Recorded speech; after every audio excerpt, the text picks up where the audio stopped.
I'm very glad to participate to this conference, which is organized by Marco De Michelis, concerning the narrative of Islamic violence, not necessarily in Europe, but in the Western world.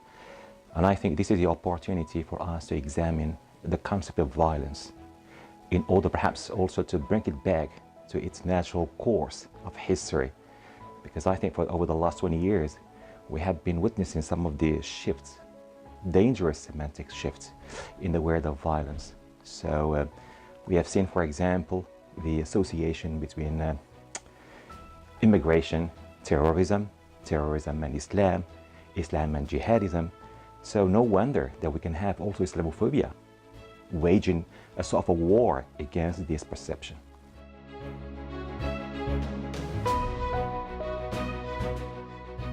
As far as I'm concerned, I do not connect, for example, immigration with radicalism.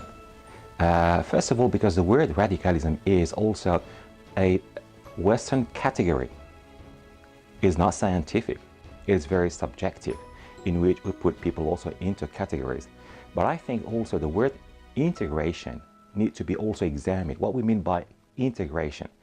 Well, we speak, for example, about this recent immigration. It is a very specific immigration, completely different from what we used to have, for example, in the 70s. This is a new immigration. So we need also to tackle it differently from what we had previously in the 70s or the 60s and 50s, what we call economic immigration. Now, the question of radicalism, I think, is also something which is, it lacks scientific examination over the years. And we have been perhaps bringing some confusion into this concept.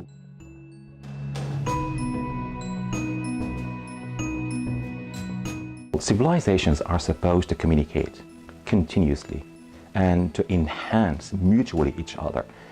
Well, I can perhaps notice over the last 20 years, since perhaps also September 2001, that we have a sort of a discontinuity between these civilizations. Each time we have a gap between civilizations, it is perhaps also for some people the opportunity to raise the question of the otherness.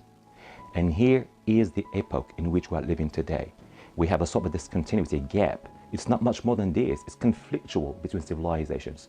Well, if we can bring perhaps these civilizations together into continuous work, enhancing themselves mutually, maybe, I would say maybe, we can perhaps stop or at least attenuate this question of the other as being a threat to our continent, for example, in Europe.